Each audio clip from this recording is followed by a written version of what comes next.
dada ya gai dai, dada ya gai dai. Gai bwana Mũrungu we ũheanaga muoyo no ũheanaga thayũ. No tuaka thĩinĩ wa mũciĩ ũyũ wa mũthuri ũyũ mũtigaire Ngai ithe witũ ũtigĩte maũndũ manene thĩinĩ wa thĩ ĩno na agatũtigĩra ciana. Twaneana ciana cia Raila, mwanake wake na airĩtu ake.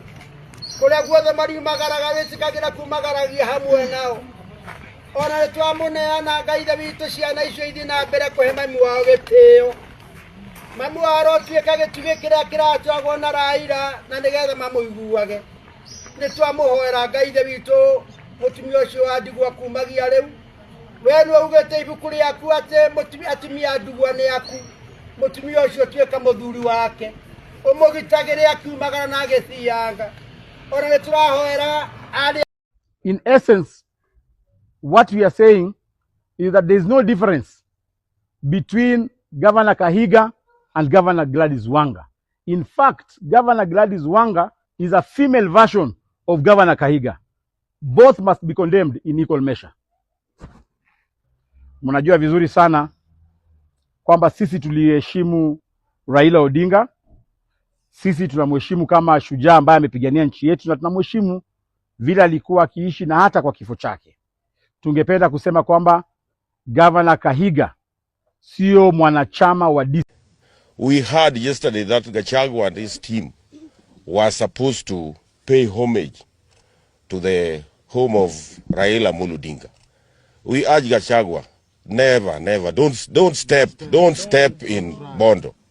Don't step in Bondo, as your statements are not very friendly to us as ODM. Now, ladies and gentlemen, according to the clips that we have begun the video with, those are clips depicting the Council of Elders from the Kikuyu community today paying their last respect at Kangoka Jaramogi to the late Raila Amolo Odinga. Now, what does this say, or what message does this sell or said to the world at large? Currently, we have had a conversation that has been going on the whole of today, where some ODM members today held a presser in the morning. The presser was intended to at least label the Kikuyu community as an enemy of the people of the Republic of Kenya. The presser that was led by the Omabay governor Gladys Wanga was to sell a narrative that the Kikuyu people were celebrating the passing and the death of Right Honorable Raila Amolo Odinga. But to their surprise, it has dawned on them that whatever William Ruto has been funding them to do, whatever narratives and concoctions that William Ruto has given them to sell to us as the people of the Republic of Kenya, we are not buying into them. Because what they intended to do with the press that they held this morning was to try and turn the card to intimidating Rigathi Gachagua and to intimidating the people of the Mount Kenya region to make the country believe that the people of the Mount Kenya region are the enemy of the Republic of Kenya. Now, this is what you should come to understand. According to a message that I received this morning from Maverick Aoko, according to a post she made, it was clear that the former Deputy President, Rigathi Gachagua, was intended to visit Mama Ida Odinga's home in Bondo, Siaya County, today. The reason for this visit was for one, Rigathi Gachagua to pay his last respect to the late Right Honorable Raila Amolo Odinga.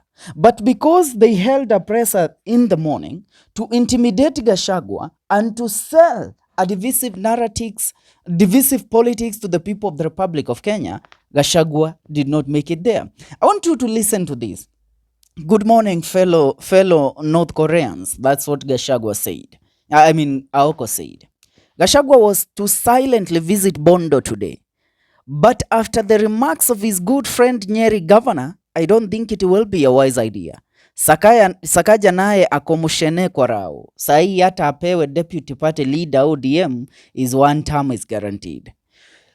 Now, this is one thing that actually stood out to me. And I came to understand Gachagua was meant to visit who? To visit Mama Ida Odinga. The tribalism that has been sold by one Gladys Wanga. Allow me to tell you the truth. If there is somebody that should be held accountable and even should resign, it's Gladys Wanga.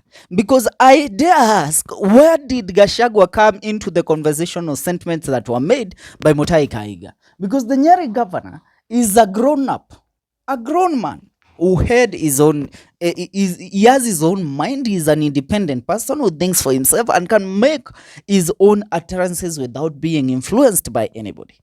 But they turned the whole narrative. Now you see today, the Kikuyu Council of Elders, the Kiama, which is the highest rank of the Kikuyu Council of Elders, today paid homage to Mama Ida Odinga and to the burial site of the late Mzee Raila Amolo Odinga, where they performed their rituals. Why did they go there to perform their rituals and to say goodbye to Raila Amolo Odinga? It's because Raila Amolo Odinga's and family, they are linked to the Kikuyu community. The family of Raila Amolo Odinga has married from the Kikuyu community. So they are adhoniwa to the Kikuyu community. They are mashemeji. There is no way somebody will wake up today and tell Raila Jr. to divorce his wife because she is a Kikuyu.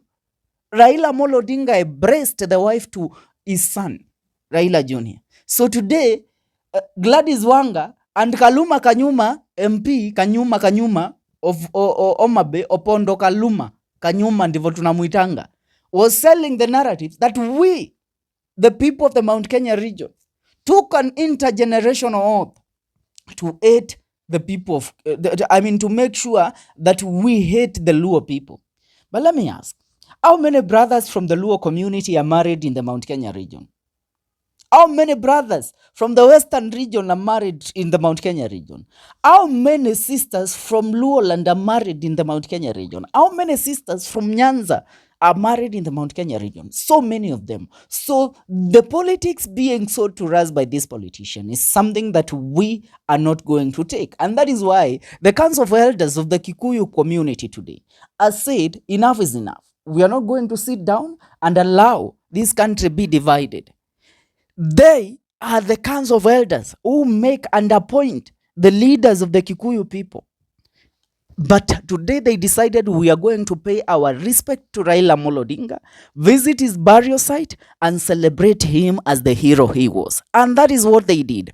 Gachagua was supposed to visit the burial site of Raila Amolo Odinga with the Kikuyu Council of Elders today. But because of the narratives that they sold, Gladys Wanga, after realizing that, and William Ruto realizing that Gachagua was going there, together with Kalonzo, they realized that Gachagua is going to be embraced. The pictures and videos that would be taken today would have labeled Gachagua as a national leader, not a tribal leader. But because they had this man with this huyu governor wa kaunti ya Nyeri, and that is why I even think that the Nyeri governor, who is a UDA governor by the way, I think this governor was being used by Ruto. Huyu anatumika na hii serikali bwana kuharibia Gachagua jina. Remember, this was the man that used to work with Gachagua before, but when a chance opened in the Council of Governors, William Ruto appointed him as the deputy chair of the Council of Governors. So mtatuambia aje mtu si mtu wao. This man makes sentiments are recorded, they are broken down in media, they are told that the Kikuyu people are celebrating the death of Raila Amolo Odinga and the person to be blamed is Rigathi Gachagua. So Rigathi Gachagua should not step his feet in Bondo. What type of politics is this? But one thing is for sure. The Council of Elders from the Kikuyu community have rubbished all these gimmicks and nonsense that are being sold online by visiting the burial site of Raila Amolo Odinga. We say long live the people of the Republic of Kenya and long live the peace and democracy that Raila Amolo Odinga fought for so many years. He was not a leader to the Luo people only. He was a leader to the whole Republic of Kenya. Long live the crown of Raila Amolo Odinga.